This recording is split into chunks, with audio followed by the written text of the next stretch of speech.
Planning केलं की गोष्टी आहे ना सिंपल व्हायला लागतात. घर चालवताना रोज काय बनवायचा हा प्रश्न आपल्या सगळ्यांनाच पडतो. या व्हिडिओमध्ये मी माझं simple budget friendly weekly meal planning share केलेलं आहे. जर तुम्ही गृहिणी असाल, वर्किंग मॉम असाल किंवा घर व्यवस्थित चालवायचं असेल तर हा व्हिडिओ नक्की पहा.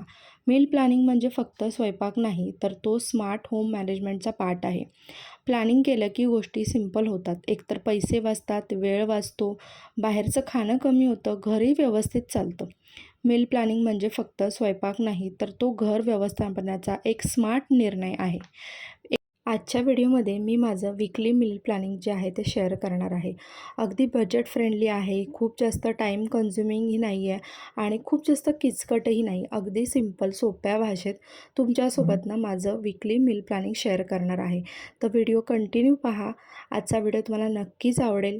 जसं मी प्रॉमिस केलं की तुम्हाला रोज येत्या व्हिडिओमध्ये खूप छान छान टॉपिकवरती व्हिडिओज पाहायला मिळणार आहेत. तर तसंच मी तुमच्यासोबत चांगल्या चांगल्या गोष्टी शेअर करणार आहे. तर आज मी भाज्या वगैरे आणल्या होत्या आणि त्यासोबत थोडीशी फुलं आणली होती आणि भाज्या पण मी अशाच आणल्या होत्या की ज्या या वीकमध्ये मला बनवायच्या आहेत. म्हणजे प्रत्येक वीकला आपण थोड्याफार भाज्या ज्या असतात त्या चेंज करत असतो. म्हणजे सगळ्याच भाज्या आपण एका वीकमध्ये खात नाही, तर आपण रोटेशन वाईज आपण चेंज करत असतो. तर त्यानुसारच मी आज इथे भाज्या आणलेल्या आहेत. सगळ्यात पहिल्यांदा मी भाज्या आणल्यानंतर त्या व्यवस्थित अशा काढून घेते. पालेभाज्या असतील तर त्या क्लीन करून घेते. बाकी फळभाज्या असतील तर वॉश करून किंवा मग जर अशाच ठेवायच्या असतील तर मोकळ्या करून छान पेपरमध्ये रॅप करून ठेवते. म्हणजे त्या भाज्या खूप जास्त टिकतात. आणि आता इथे तुम्ही जे बघताय बॉक्सेस, तर मी हे मिशोवरून ऑर्डर केले होते खूप आधी. म्हणजे जवळजवळ आता त्याला वर्ष होत आलं असेल आणि खूप छान टिकलेत.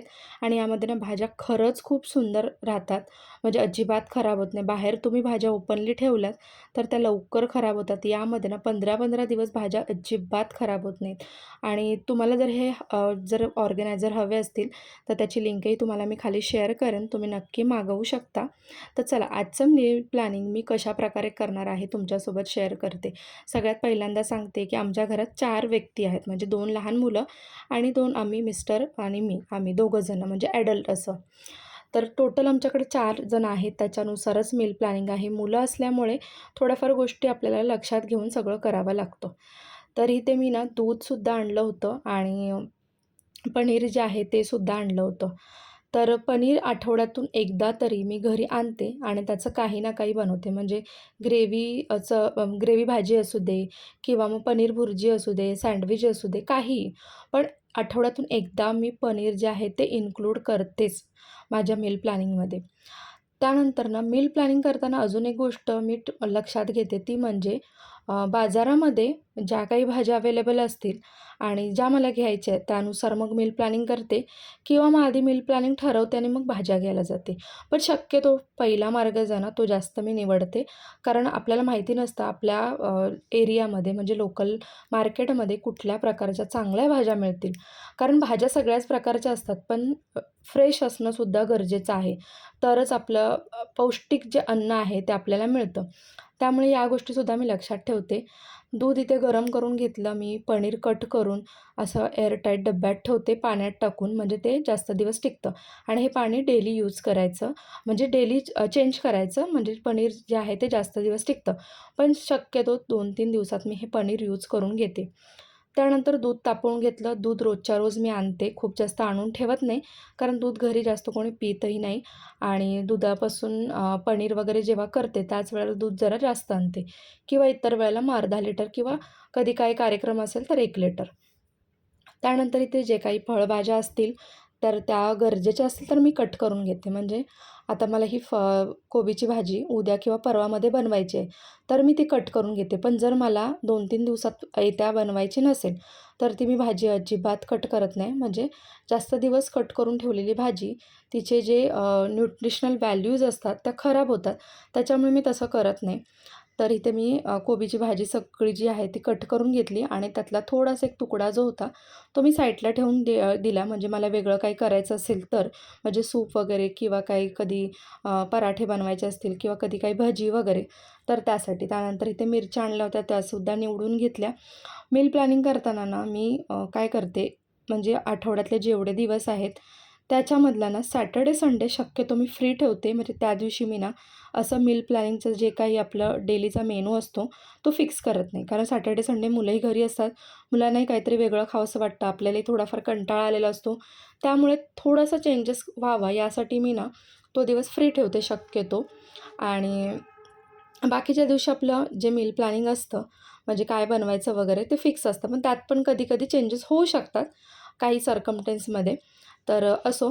तर बेसिक गोष्टी ज्या लागतात ना जेवणासाठी म्हणजे जेवण आपल्याला बनवण्यासाठी, इंडियन जेवण बनवण्यासाठी म्हणजे आपल्या भारत देशामध्ये ज्या प्रकारचं जेवण बनवलं जातं म्हणजे सकाळी नाश्ता, दुपारी डाळ, भात, चपाती, भाजी जे काही म्हणजे कोणाकडे ग्रेव्ही भाजी प्लस सुकी भाजी दोन्ही असते, कोणाकडे एकच भाजी असते. त्याप्रमाणे बेसिक गोष्टी लागतात. म्हणजे आता आम्ही कोकणातला तर आम्हाला खोबरं लागतं, तर ते सुद्धा मी किसून ठेवते. वाटणाच्या भाज्या केल्या जातात. म्हणजे आठवड्यातले 2 ते 3 दिवस कडधान्यसुद्धा असतात कधी-कधी. आता सध्या उन्हाळा आहे त्यामुळे कडधान्य मी जास्त बनवत नाही. कारण माझं असं मत आहे की ग्रेव्हीच्या भाज्या म्हणजे कडधान्याच्या भाज्या बनवताना आपण खोबरं वगैरे खूप जास्त प्रमाणात वापरतो आणि ते पचायला थोडं जड जातं उन्हाळ्यामध्ये. त्यामुळे मी कडधान्याच्या भाज्या शक्यतो कमी बनवते उन्हाळ्याच्या सीझनमध्ये.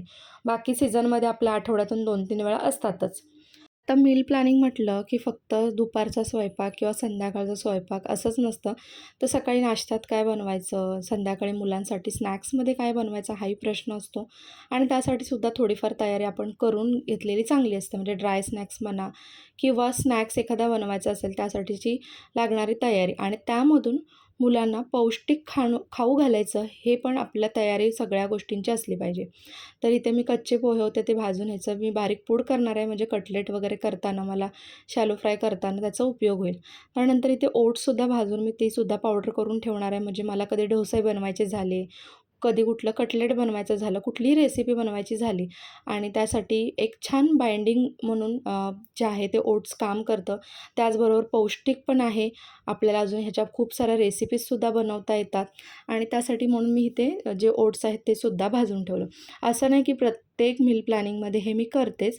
हे जेव्हा संपतं तेव्हा मी ते रेडी करून ठेवत असते आणि फक्त हेच नाही तर अजून बऱ्याच गोष्टी मी ज्या आहेत त्या घेत असते. येत्या काही व्लॉग्समध्ये तुमच्यासोबत शेअरही करेन कारण आत्ता मी ठरवलं की तुमच्यासोबत ईच अँड एव्हरीथिंग शेअर करायची. त्यामुळे ना हे तुम्हाला येत्या काही व्लॉग्समध्ये पाहायलासुद्धा मिळणार आहे. तर आवर्जून पहा. चॅनलला सबस्क्राईब केलं असेल तर लवकर सबस्क्राईब करा.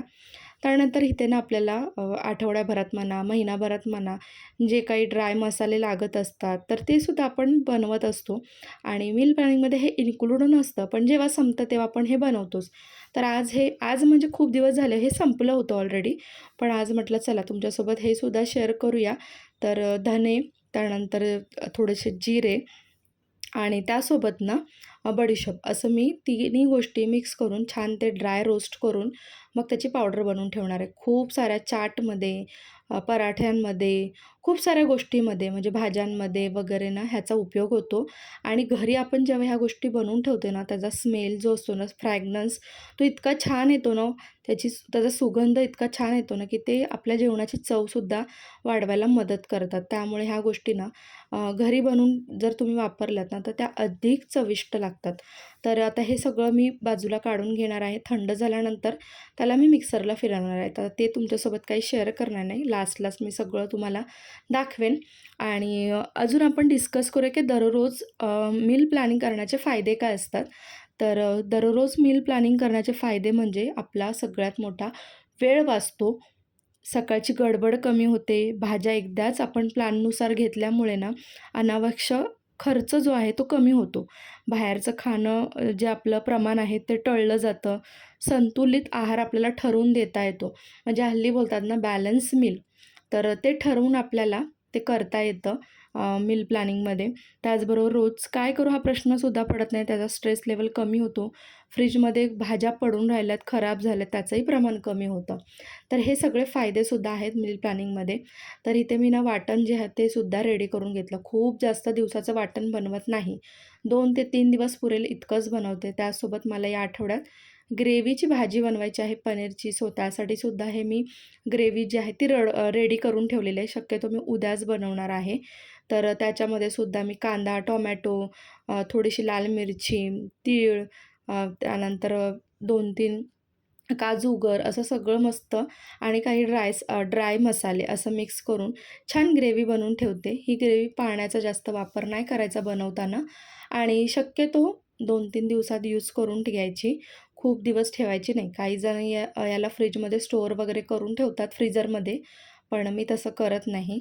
2-3 दिवसात संपवते. म्हणजे माझ्या मील प्लॅनिंगमध्ये ना तुम्हाला खूप असं काही शिजवलेलं किंवा खूप कट केलेलं किंवा खूप सारे ग्रेव्हीज, खूप सारं काय-काय बनवून ठेवलेलं असं दिसणार नाही. खूप सिंपल असं मील प्लॅनिंग आहे आणि प्रॅक्टिकल आहे खरं म्हटलं तर. फक्त आठवड्यातून 2-3 कडधान्य, 2-3 सुक्या भाज्या, 2-3 पालेभाज्या असं सगळं सिंपल असतं. त्यासोबत आलं लसणाची पेस्ट असते, जी आपल्याला बऱ्याचशा गोष्टींमध्ये उपयोगी ठरते आणि ही सुद्धा ना मी फ्रीझरमध्ये स्टोअर करते, म्हणजे ती काळी पडत नाही आणि तुम्ही बघताय प्रमाण थोडंसं म्हणजे आठवड्याभरात लागेल तेवढंच.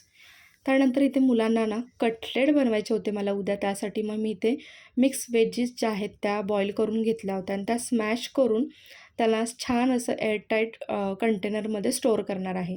आठवड्याभरामध्ये मला लागणारे कडधान्य म्हणजे आता मला मटकी बनवायची होती, पण लास्ट आठवड्यात मटकी बनवली. त्यामुळे मग मी यावेळेला मूग भिजत टाकलेत, राजमा टाकलेला आहे भिजत आणि मुगाला थोडे आलेले आहेत मोड. राजमा आता छान भिजलेला आहे, तोही मी करू शकते आठवड्यात. आणि त्यानंतर डोशाचं बॅटर. आता हे बॅटर मी काही घरी रेडी केलं नव्हतं. हे मी डायरेक्ट रेडीमेड आणलं होतं. कारण मला ना खूप जास्त इच्छा झाली उद्या डोसे खाण्याची आणि आज मी ते काही भिजवायला विसरले. म्हणजे असं कधी होतं, त्यावेळेला मग मी असं बाहेरून आणून बनवते. तेव्हा चालतं असं एखाद्या वेळ. आता हे मील प्लॅनिंग करताना ना थोडासा वेळ लागतो. म्हणजे असं म्हणू शकत नाही की 20-25 मिनिटात किंवा 1 तासात रेडी होतं. तुम्ही सलग केलं तर हे 1-1.5 तासात रेडीसुद्धा होतं, 2 तासातसुद्धा रेडी होतं आणि जर तुम्ही गॅपमध्ये दिवसभरात केलं तर तुम्हाला एक दिवसभरामधला जर कंप्लीट टाईम तुम्ही काउंट केला तर 2-2.5 तास लागतात ह्या प्लॅनिंगसाठी. आता बघा इतकं सगळ्या गोष्टी मी रेडी केल्या होत्या. ग्रेव्हीज वगैरे काही बेसिक गोष्टी, खोबरं वगैरे लागतं, आलं लसूण पेस्ट, सोललेले लसूण, म्हणजे बऱ्याचशा गोष्टी असतात. कोथिंबीर नीट केलेली, त्यानंतर थोड्याफार भाज्या, मिरचीची देठं काढलेली. हे सगळं असं मी व्यवस्थित ठेवलं होतं. गेल्या आठवड्यातली थोडीशी फरसबी माझ्याकडे उरली होती, तुम्ही पाहू शकता.